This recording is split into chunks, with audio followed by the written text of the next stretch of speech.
Principale, Madame la députée de Joliette.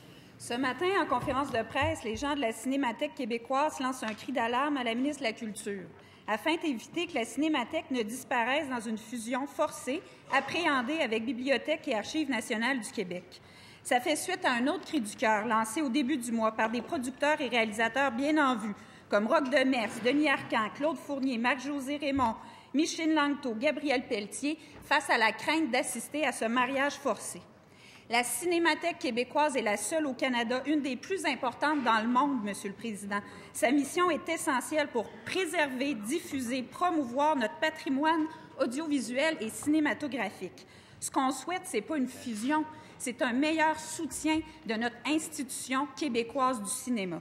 La ministre de la Culture doit dès maintenant mettre un terme à l'incertitude et être claire dans ses intentions pour rassurer tout le milieu. Est-ce qu'elle va, oui ou non, abandonner ce projet inacceptable de fusion forcée? Bravo.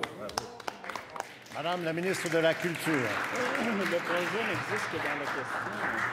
Je suis vraiment contente d'avoir l'occasion de mettre les points sur les i et d'être très claire, Monsieur le Président. C'est assez incroyable d'avoir des propos comme ça quand on sait que cette demande et cette réflexion que la Cinémathèque fait, parce qu'elle est en difficulté financière et elle l'était sous le Parti québécois, elle l'était très sérieusement sous le Parti québécois. Et donc, la Cinémathèque est en difficulté financière. Le gouvernement finance à hauteur de 80 %. C'est un financement important. Nous supportons la Cinémathèque à tel point, Monsieur le Président, que le président du conseil d'administration, et si ma collègue avait fait ses devoirs comme il faut, peut-être qu'elle aurait parlé au conseil d'administration et à son président. Une des solutions qui ont été proposées au CA consiste en effet à intégrer la Cinémathèque à la BANQ. C'est une hypothèse qui est explorée au même titre que d'autres solutions actuellement sous étude. Il est important de préciser qu'en aucun moment, il n'y a eu de pression exercée par le gouvernement ou le ministère de la Culture et des Communications pour forcer un mariage ou pour consommer une union non désirée. Au contraire, les hauts fonctionnaires nous accompagnent de façon respectueuse et proactive dans l'ensemble des démarches entreprises. Si ça, c'est un mariage forcé, si ça, c'est de mettre à mal et de mettre à mort... Première complémentaire, Mme la députée de Joliette.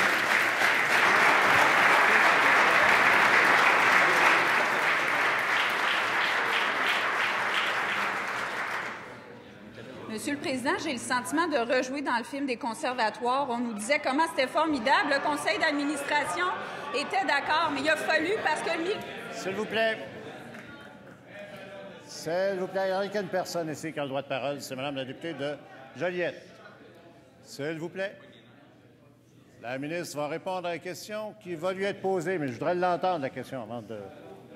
On nous disait comment c'était formidable, que ça provenait de l'institution elle-même. C'est drôle. Après que le milieu se soit mobilisé, recul total. Aujourd'hui, je veux juste informer que la ministre, après qu'il y ait une sortie excessivement importante des producteurs et réalisateurs du Québec, c'est tous les employés, c'est la Cinémathèque elle-même qui se mobilise avec des appuis de partout dans le milieu. Est-ce que la ministre peut nous dire qu'elle va abandonner le projet de fusion? Madame la ministre de la Culture. 2025, on devrait travailler. Alors, la lettre date du 6 mars 2015. Elle a été envoyée aux journaux qui n'ont pas nécessairement pris la décision de la publier. Voilà. Ça va me faire un immense plaisir de déposer cette lettre, Monsieur le Président. Et ce que je peux dire, c'est que la députée a fait référence au conservatoire. Ça aussi, revenons-y à cette question-là. Est-ce que l'apanage de la défense de la culture et de la protection de la promotion de la culture est l'apanage d'un parti souverainiste, d'un parti qui dit « Ah, la culture, c'est très important ». Depuis 40 ans, Monsieur le Président, c'est le gouvernement libéral qui a le plus aidé la culture pour le développement du Québec. Bravo!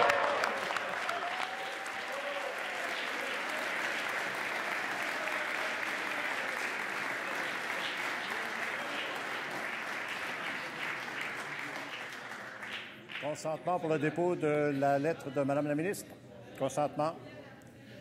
Deuxième complémentaire, Mme la députée de Joliette. J'espère profondément, Monsieur le Président, que ce n'est pas l'apanage du Parti québécois. J'aimerais justement sentir que tous les partis sont préoccupés et au premier chef, le gouvernement. Et comment la ministre pourrait nous montrer ça après avoir tergiversé sur les conservatoires, après avoir abandonné la politique sur le livre? Comment elle pourrait nous montrer ça? C'est qu'elle écoute le milieu et que non, elle dit non à la fusion forcée de la Cinémathèque. Madame la ministre de la Culture.